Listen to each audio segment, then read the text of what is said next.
Pacific Ocean, September 1943. The morning sun glows over an endless sheet of silver-blue water. Far below, the waves roll in silence and calm, deceptive. High above, a single Japanese Mitsubishi A6M Zero arcs through the thin Pacific air, its wings gleaming in the light. The pilot, Lieutenant Kenji Tanaka, moves with confidence born of victory. He has survived Pearl Harbor, Coral Sea, and countless dogfights. To him, the sky belongs to Japan. He tilts his head. The radio crackles. Enemy formation spotted, bearing northeast high altitude. He smiles. American Wildcats again, he assumes. Slow, heavy, predictable. The Zero banks and climbs, the sun behind his back, ready for another easy kill. But then he sees them. Blue-gray silhouettes cutting through the clouds. Faster, bulkier, armored. Not Wildcats, something new. In seconds, tracer fire flashes through the sky. The Zero shudders under the hit. Shock, confusion. The predator has become the prey. That morning, above the endless Pacific, Japan's most feared fighter met its match. The American F6F Hellcat. And the age of Japanese air supremacy began to end. In 1937, as war engulfed China, Japan's Imperial Navy faced a problem it could no longer ignore. Its outdated fighters, slow, fragile biplanes, were meeting growing resistance from modern Chinese and Soviet aircraft. The world's skies were changing, and Japan refused to be left behind. At the Mitsubishi Aircraft Works in Nagoya, a team of engineers led by Jiro Horikoshi was given a daring order: build a fighter that could dominate the Pacific. It must outclimb, outturn, and outfight anything the West could deploy. It had to be fast, with long range and agility beyond imagination, and, as Japanese admirals insisted, it could not weigh more than a feather. What emerged 2 years later was something extraordinary. The Mitsubishi A6M Zero, light, sleek, and terrifyingly maneuverable. With a maximum speed of nearly 330 miles per hour and a range far beyond its rivals, it was unlike anything the Allies had ever seen. Its aluminum skin was paper-thin, its frame stripped of armor to save weight. Yet in the hands of skilled pilots, it danced through the sky like a ghost. When the Zero entered combat over China in 1940, the results were devastating. Chinese Air Force units flying Soviet-built I-16s and I-153s were torn from the sky in minutes. Japanese pilots began to whisper that their new machine was unbeatable. The legend had begun. By December 1941, the Zero was the spearhead of Japan's sudden onslaught across the Pacific. Over Pearl Harbor, their formation arrived like a steel storm. The American defenders, caught off guard, were torn apart before they even saw their attackers. In the Philippines, the Dutch East Indies, and Burma, the story repeated itself. Allied airmen flying P-40s, Brewster Buffaloes, and early Hurricanes found themselves outturned, outclimbed, and outfought. The Zero became more than a fighter. It became a symbol, the embodiment of Japan's military genius and industrial pride. Newspapers across Tokyo celebrated it as the Heavenly Falcon. Propaganda films showed it slicing through clouds in slow motion, a guardian of the empire's expanding frontiers. Young pilots idolized it. To fly the Zero was an honor reserved for the best. But beneath the glory, a flaw was growing, invisible yet fatal. The Zero's strength was also its greatest weakness. Its thin armor, self-sealing fuel tanks, and obsession with lightness meant that when it was hit, it burned instantly. Japanese designers had sacrificed protection for agility, a trade that worked only when facing inexperienced enemies. In 1942, as Allied pilots learned from their defeats, they began to understand how to fight the Zero. They avoided turning battles, diving instead, using speed and altitude to strike and escape. Slowly, the invincibility of the Heavenly Falcon began to crack. By mid-1942, at Coral Sea and Midway, cracks turned into fractures. Japan's veteran airmen, the best of the pre-war elite, were dying faster than they could be replaced. The Empire still ruled the Pacific, but the air superiority it once boasted was no longer absolute. Still, many in Japan refused to believe the tide could turn. The Zero was their pride, their miracle machine. To question it was to question Japan itself. Pilots who survived combat still swore by its grace. Engineers insisted that no foreign design could match it. But in hidden hangars across the Pacific, in the factories of Long Island and California, another machine was taking shape. Heavier, stronger, and far deadlier. It was designed with one purpose: to destroy the Zero, and soon its engine would roar to life. When reports of the Zero's dominance reached Washington in early 1942, disbelief turned quickly to alarm. American pilots were being shot down in staggering numbers. The old Brewster Buffalo and the F-4F Wildcat, the main U.S. Navy fighters, were hopelessly outclassed. The Pacific Fleet needed an answer, and fast. The task fell to Grumman Aircraft Engineering Corporation, a company already trusted by the U.S. Navy for its rugged designs. At the helm stood Leroy Grumman, a pragmatic engineer known for one rule: build planes that bring pilots home alive. His team began studying combat reports from the Philippines, Wake Island, and Java. Every encounter, every maneuver, every failure. Then in June 1942, a miracle landed on American soil. A nearly intact Zero had crash-landed on a Kutan island in the Aleutians. When U.S. engineers recovered it, they had their first chance to study Japan's secret weapon up close. Every panel, every rivet, every curve was examined. Test pilots flew it, charted its strengths, and documented its weaknesses. The myth of invincibility began to fade. The findings were clear. The Zero could outturn almost anything, but it lacked armor, self-sealing fuel tanks, and dive speed. Once engaged in a vertical fight, it became sluggish. American designers took notes. If they couldn't match its agility, they would surpass its power and durability. That philosophy birthed the F6F Hellcat, a fighter built for survival and dominance. Powered by the Pratt & Whitney R2800 double Wasp engine, the Hellcat roared with 2,000 horsepower, nearly twice the Zero's output. It wasn't elegant. It was a brute, a machine built to take hits and keep fighting. Heavy armor protected the pilot, and 6 .50-caliber Browning machine guns lined its wings. Its thick frame could dive faster than the Zero could dream. On paper, it was everything the Zero wasn't. Heavier, slower in a turn, but deadly in a strike.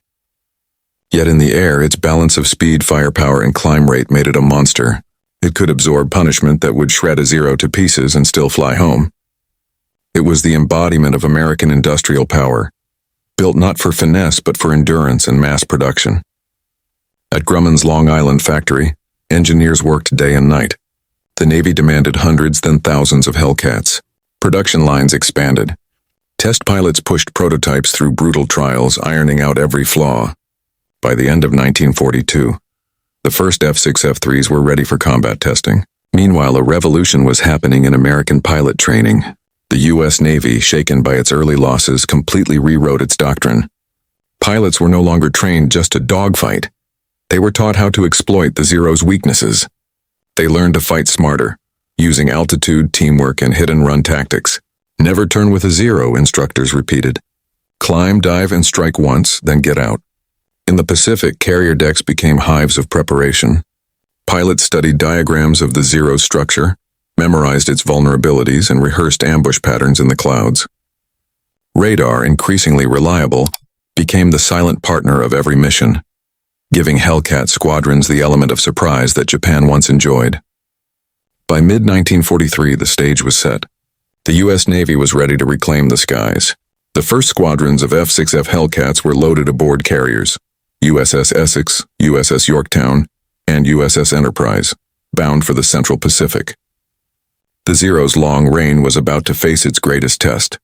Its pilots, still confident, still boasting of Japan's superiority, did not yet know that a new predator was waiting above the clouds, heavier, faster, and built to end their legend. Soon they would meet over the Pacific Islands, and only one machine would rule the sky. War in the Pacific was not just a contest of machines. It was a clash of minds, of cultures, of philosophies about what it meant to fly and fight. For Japanese pilots, the Zero was more than a weapon. It was a symbol of spirit. Many were graduates of an elite, almost monastic training system. They had begun their careers long before the war, molded by a culture that glorified self-sacrifice and absolute discipline. Flight school was brutal. Of every 100 applicants, only a handful graduated. Those who did were expected to embody the soul of Bushido, the samurai code of loyalty and death before dishonor. When they took to the skies in their Zeros, they carried not just weapons but an identity. To them, the airplane was a living extension of will, light, pure, and free from excess. It reflected Japan's vision of war: precision, elegance, and moral superiority. Pilots spoke of feeling at one with their machines, moving as though wings and body were one. Across the ocean, American pilots were built differently. Most came from farms, factories, and small towns. Citizens turned warriors trained fast and hard. The Navy didn't expect spiritual perfection. It wanted competence and survival. Where Japanese training emphasized ritual and mastery, American instruction focused on tactics, teamwork, and adaptability. The emotional core of the two forces could not have been more different. Japanese pilots saw death in combat as the ultimate proof of loyalty. American aviators were taught to live, to learn, and to return home for the next mission.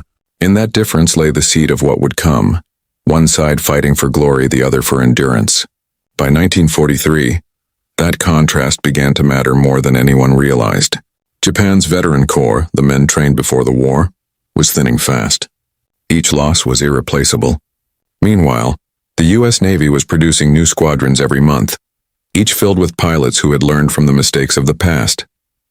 The Zero still danced beautifully, but its pilots were running out of time. If the human story was one of belief, the technological story was one of philosophy. The Zero had been engineered for perfection of agility, climb, and reach. Its designers had built it around a single vision: the offensive fighter, fast and untouchable. Every kilogram of weight was questioned, every panel optimized. It carried just enough armor to protect its structure, but none for the pilot. Fuel tanks were left bare to save mass. Its thin frame meant that even the smallest change in airspeed translated into graceful motion. Against it, the Hellcat seemed almost crude. It was heavier, less nimble in a turn, and built like a flying tank. But that weight carried purpose. Armor plates around the cockpit, self-sealing fuel tanks, reinforced landing gear for carrier operations. Its enormous radial engine gave it a roar that filled the Pacific sky, pushing it through the air with brute strength rather than grace. Where the Zero embodied elegance, the Hellcat embodied resilience. The difference captured two nations' industrial souls. Japan sought perfection in craftsmanship, fewer planes built by hand with precision and pride. America sought power in production. Thousands of planes rolling off assembly lines every week, uniform, reliable, and repairable. In air combat, those philosophies collided. A Zero could outturn a Hellcat in a flat circle, but if it missed its chance, the heavier American fighter would roll into a steep dive, accelerating faster than the Japanese plane could follow. In that dive, the Hellcat became unstoppable. 6 .50 caliber machine guns blazing in unison, shredding aluminum into ribbons. Pilots who faced the Zero began to see its limitations clearly. A well-trained Hellcat crewman knew not to dogfight in the horizontal. Instead, he would climb high, dive fast, and strike once. The Hellcat's ruggedness meant that even when riddled with holes, it often returned home. The Zero, by contrast, could be destroyed by a single burst. Each encounter became a contest between ideals: precision versus power, fragility versus endurance. One side fought with centuries of martial pride, the other, with the cold momentum of industry. The outcome of that struggle would soon be decided not in design rooms but in the clouds, where belief met physics and myth met machinery. And in those clouds, Japan's faith in its beloved Zero would face a storm it could not survive. Early in the war, the U.S. Navy's fighter doctrine was rooted in pre-war thinking: slow, turning duels where skill and patience decided victory. Against the Zero, that mindset was suicide. Its tighter turn radius and superior climb could outmaneuver any opponent in seconds. But by 1942, hard lessons had rewritten the rulebook. American aviators began to adopt a new way of thinking: energy fighting, or as they called it, boom and zoom. The principle was simple: never turn with the Zero. Attack from above, strike once, and climb away before the enemy could react. It demanded discipline, resisting the instinct to chase, but it turned the Hellcat's power and dive speed into lethal advantages. Flight leaders drilled their squadrons in tight formations, working in pairs. One pilot attacked, the other covered his tail. If a Zero tried to follow, it found itself ambushed from above. Slowly, the skies began to shift. Japanese pilots accustomed to solitary duels found themselves hunted by coordinated teams. Fast, silent, efficient. As the Hellcat entered service, these tactics matured into a doctrine. The U.S. Navy no longer sought honor in the turn fight. It sought survival and overwhelming success. Combat reports from the Solomon Islands to the Gilberts began to tell a new story. The once invincible Zero now struggled to control the sky. The shift was not just technical, it was psychological. For the first time, Japanese airmen felt something they had rarely experienced before: uncertainty. Their opponents no longer played by the same rules. The very rhythm of battle had changed. Behind the machines were leaders, men who understood that air war was as much about ideas as engines. In Japan, naval officers such as Admiral Isoroku Yamamoto had believed deeply in the Zero's supremacy. Yamamoto's early victories at Pearl Harbor and the Indian Ocean had reinforced the illusion that Japan could dominate the Pacific through air power. Yet after his death in 1943, that belief began to falter.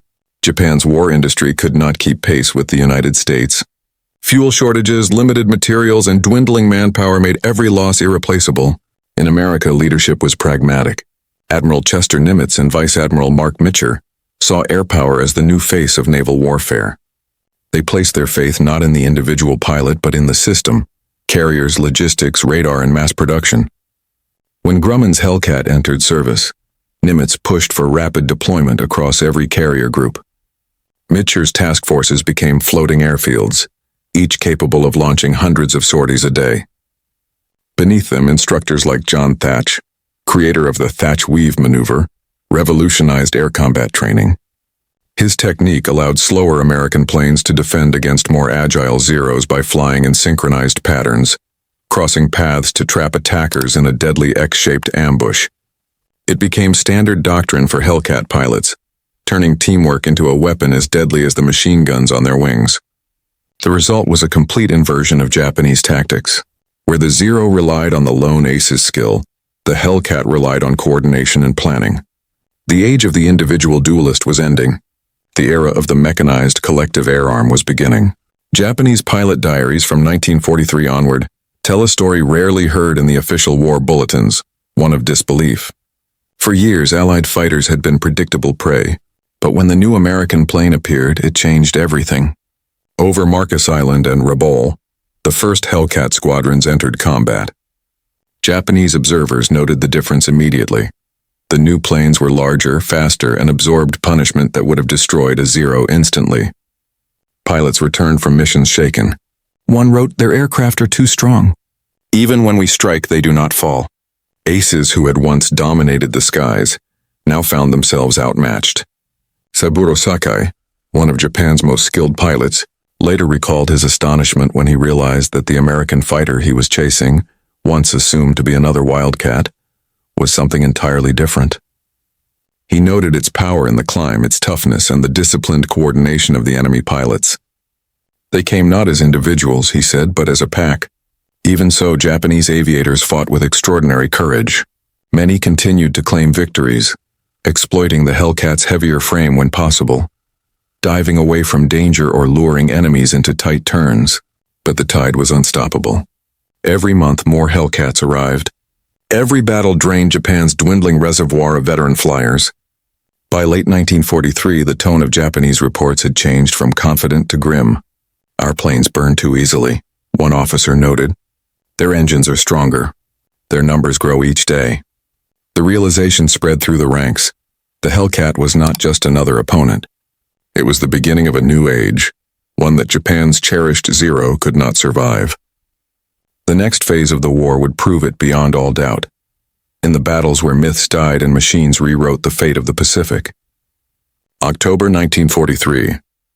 The Pacific stretched like a vast unbroken ocean, dotted with tiny islands, markers of conflict in an endless blue.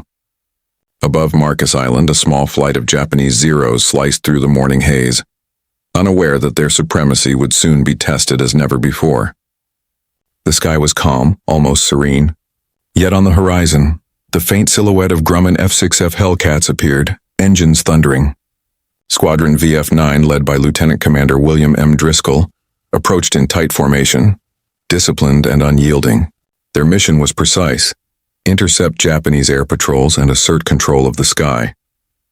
For the Zero's pilots, the encounter began like any other, a chance to prove skill, to demonstrate the grace of their machine.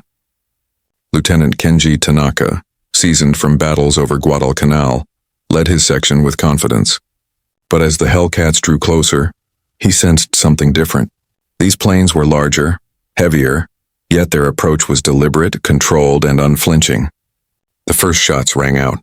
Tracer fire cut across the sky. Zeros tried to weave and outmaneuver, relying on agility that had once been unmatchable. But the Hellcats dove with power and precision. They absorbed hits that would have destroyed a Zero, climbing back for another attack. For every maneuver the Japanese attempted, the Americans responded with calculated counterstrikes. The result was immediate and devastating. Within minutes, one Zero spiraled out of control, smoke trailing from its wings. Another was torn apart mid-air. Survivors scattered, forced into defensive dives they had never been trained to execute. The myth of invincibility, long carried by every Japanese pilot in the Pacific, began to fracture. Across Rabaul, the pattern repeated. The Japanese air base, once a fortress of dominance, faced raids from Hellcat squadrons operating from nearby carriers. Reports from returning pilots were stark. The Hellcat was faster in the dive, tougher in combat, and deadly accurate. Even experienced aces found their tactics obsolete. "We cannot fight them as we fought the Wildcats," one report read. "Their strength overwhelms our maneuvering." In these first skirmishes, the psychological toll was as significant as the physical. Zeros that had once inspired awe now flew with caution, wary of the Americans' overwhelming power. Pilots who had once boasted of their unmatched skill now hesitated, calculating risk at every turn. The skies of the Central Pacific were no longer Japan's alone. Yet the Americans paid for these victories too. Hellcat pilots, flying heavy machines into unfamiliar territory, faced anti-aircraft fire, sudden cloud cover, and the skill of veteran Zeros. Losses occurred, but they were proportionally minor. The F6F's design, combined with disciplined tactics and superior numbers, allowed the Americans to dominate without unsustainable cost. By the end of these early engagements, a clear message had been sent.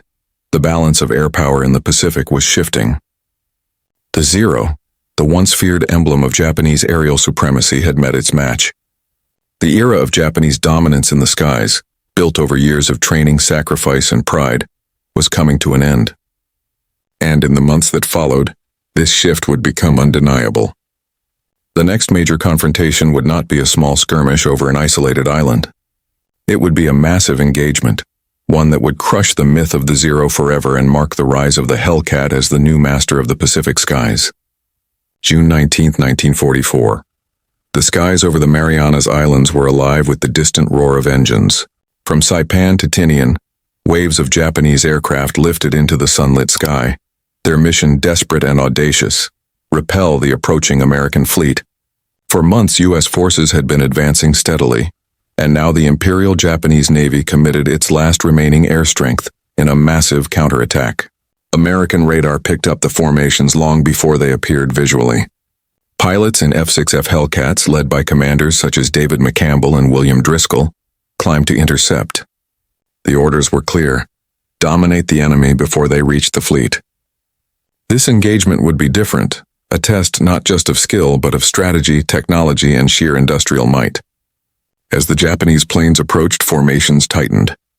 Hundreds of Zeros, proud veteran fighters, moved in waves, confident in their legendary agility. They expected chaos, hoping the Americans would falter under the onslaught. But the Hellcats were ready. Squadron leaders directed their pilots in pairs and sections, flying calculated patterns designed to exploit every weakness the Zero possessed. The first contact was sudden. Hellcats dived from above, guns blazing. Japanese fighters tried to respond with familiar maneuvers, tight turns, rolls, and climbing loops. But the Americans had learned every trick. The boom and zoom tactic shredded the attackers, while coordinated Hellcat pairs covered each other's tails. One by one, Zeros were cut from the sky. Within hours, the battle escalated into a slaughter. Over 350 Japanese aircraft were destroyed in a single day, most before reaching the American fleet. Hellcats sustained losses, but they were minimal in comparison. Fewer than 30 planes lost, and many returned heavily damaged but repairable. The ratio of kills was staggering, approximately 19:1, a testament to the combination of aircraft design, tactical innovation, and pilot training. The psychological impact on Japanese aviators was profound. Veterans who had once boasted of unmatched skill saw comrades fall in waves, unable to close the gap or survive the Hellcats' power. Their aircraft, elegant and fast, were simply outclassed. Memoirs from surviving pilots describe disbelief and desperation. We had never faced such machines. No maneuver saved us. Our pride could not shield us. American pilots, conversely, were elated yet disciplined. Reports focused not on heroics but on efficiency and mission success. Each kill, each downed enemy plane was catalogued meticulously. The Hellcat had proven its worth, a fighter designed not for aesthetic grace but for victory. By the end of the engagement, the Pacific skies were no longer contested. Japan's air arm was broken. The era of the Zero as an unmatched fighter was over. The Great Marianas Turkey Shoot was more than a battle. It was a turning point that sealed Japanese aerial inferiority for the remainder of the war. The consequences reverberated immediately. Fleet operations, island defenses, and Japanese morale were shattered. Pilots who survived returned to bases knowing the odds had shifted irrevocably. For the first time, the once proud Zero, the emblem of Japanese air supremacy, was seen as vulnerable, mortal, and outmatched. From Marcus Island to the Marianas, the story of the Pacific skies had changed forever. The age of the Hellcat had arrived, and with it a new order in the vast expanse of war. One where American industrial power, tactical innovation, and pilot endurance dominated the clouds. When the smoke cleared over the Pacific, Japan's once feared air arm was gone. The battle that began as a daring counterattack had ended as a catastrophe of historic scale.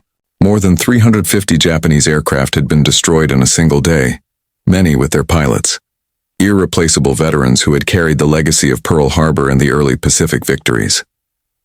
The Imperial Navy had thrown nearly everything it had left into that fight. The air groups that had once dominated the skies from the Philippines to Ceylon were now hollowed shells. In one sweep of destruction, the U.S. Navy had crippled the offensive wing of Japan's fleet. The Zero, that elegant, nimble predator of 1941, had met a machine built to kill it, and lost completely. On Japanese carriers, silence replaced the proud pre-flight chants of the pilots. Deck crews stood among wreckage, staring at the empty horizon. Many of the surviving planes limped home with bullet-riddled wings, scorched fuselages, and wounded pilots. Others ran out of fuel over open ocean, vanishing into the waves without a trace. The mighty first mobile fleet meant to turn the tide was now reduced to a ghost armada. In Tokyo, the reports arrived like thunderclaps. The Navy's air staff could barely believe the numbers. Messages coded in restrained language concealed a deeper truth. The Imperial Navy had lost the war in the air. Yet official bulletins spoke only of heavy fighting and temporary setbacks. Inside command rooms, however, the despair was palpable. The Americans, meanwhile, analyzed the victory with precision. Post-battle debriefs revealed the success of radar coordination, disciplined formation flying, and superior aircraft durability. Many Hellcats had returned with hundreds of bullet holes, proof of the plane's rugged design. The aircraft's thick armor, self-sealing fuel tanks, and powerful engine had saved countless lives. Factories back home could replace lost planes in days. Japan, however, was already struggling. The skilled craftsmen who had once assembled the Zero with meticulous care were now replaced by undertrained workers, often women and teenagers, as the industrial base crumbled under bombing and resource shortages. The aluminum once used for fighter wings was being rationed. The new aircraft that did roll off production lines lacked the polish and reliability of their predecessors.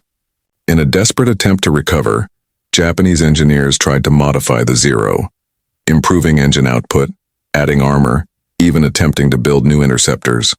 But each innovation came too late or lacked the necessary materials to succeed. The Empire's technological race had been lost. The human toll was even greater. Japan's once elite pilot corps, trained through years of rigorous discipline and combat, was gone. Replacements now trained for only a few months before being sent into combat. Many died in their first mission, never having fired a shot in anger. The experience gap between the two sides grew insurmountable. For the Americans, the victory was both strategic and symbolic. The Pacific no longer belonged to the Zero's shadow. U.S. fleets could now operate with unprecedented freedom, launching strikes deeper into Japanese-held territory. Each new campaign, and from the Philippines to Okinawa, would build upon the air dominance won that summer. But within the Japanese ranks, the loss marked a deeper transformation. Pride turned to fatalism. Some officers began speaking of self-sacrifice as the only remaining weapon. The seeds of the kamikaze concept were already being planted in the grief and disbelief following the turkey shoot. When conventional warfare failed, Japan's leadership turned to desperation. The Hellcat had done more than just win a battle. It had shattered an illusion. For the first time since the war began, the skies belonged entirely to the enemy. And as Japan struggled to rebuild its defenses and replace its fallen, a grim realization began to settle across the empire, that the Zero's era, the symbol of Japan's once unstoppable power, was over. By late 1944, the consequences of the Marianas' defeat had rippled across the Pacific. Japan's air arm, once the pride of the empire, was fractured beyond repair. Veteran pilots were irreplaceable. Young recruits trained for mere weeks were sent into combat against seasoned Hellcat crews. Losses mounted not in glorious dogfights, but in predictable, brutal encounters where experience and survival instincts counted more than courage. The Japanese military faced a grim calculation. Conventional air tactics no longer worked. The Zero, their once feared fighter, was obsolete. Even new designs such as the Kawasaki Ki-100 and the A6M5 Model 52 struggled to match the speed, armor, and firepower of the F6F Hellcat. Japan's industrial limitations, shortages of fuel, aluminum, and skilled labor, made mass production impossible. Every plane lost was a blow that could not be replaced. In this climate of desperation, Japan began exploring extreme measures. The idea of kamikaze, once unthinkable, emerged as a response to overwhelming American air superiority. Young pilots, many barely trained, were told that the only way to strike at the enemy was through self-sacrifice. The psychological shift was profound. Where skill and maneuver had once mattered, now the act of dying for the emperor became a tactical weapon.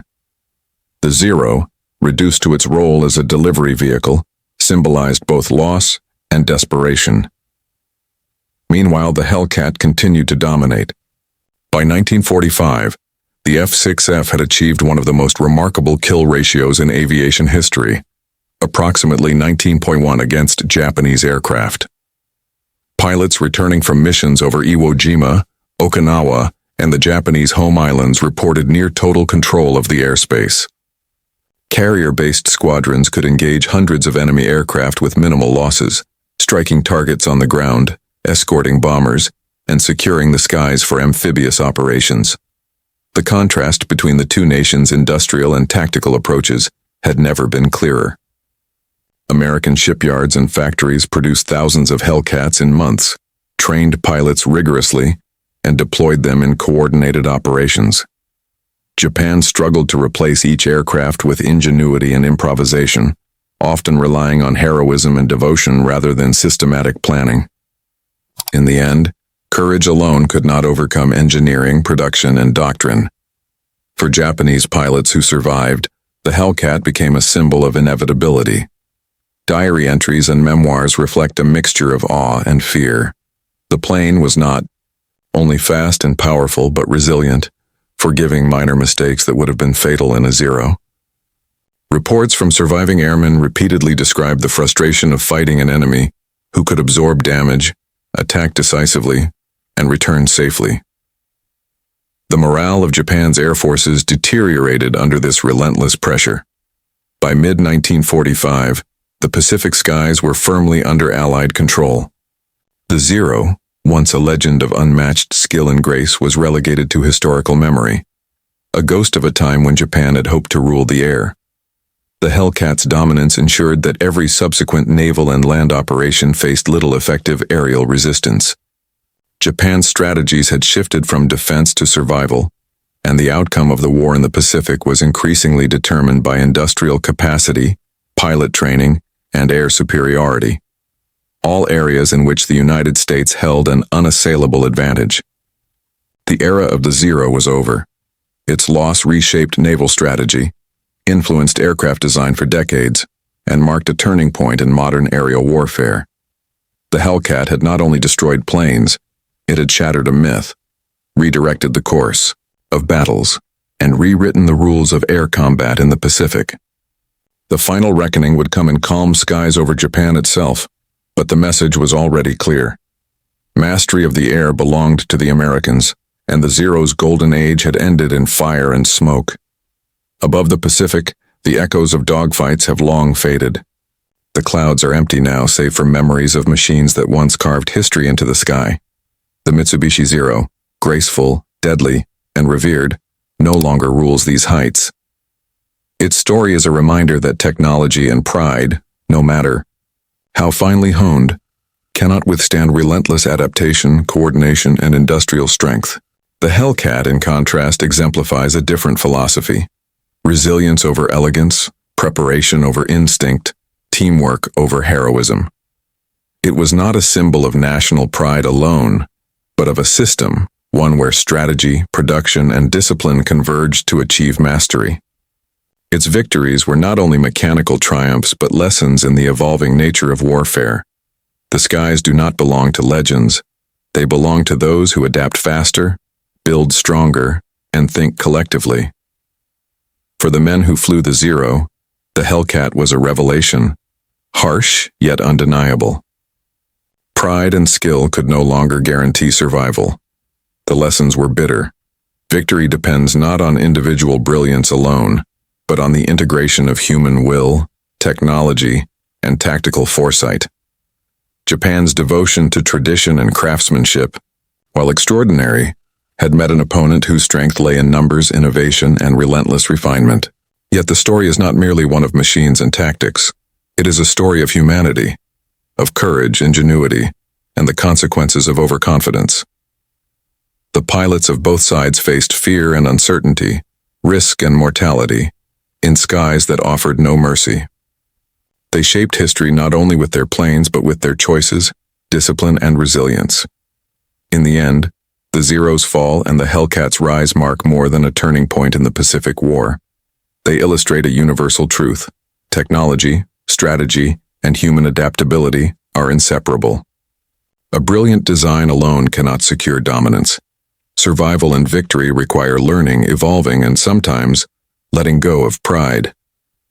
Above all, the Pacific skies of 1941 to 1945 teach us that legends can fall, machines can be outmatched, and even the most revered symbols of power are subject to history's relentless currents. The Zero lives on in memory, a testament to brilliance and tragedy alike, while the Hellcat endures as a lesson in the enduring power of innovation, coordination, and human will.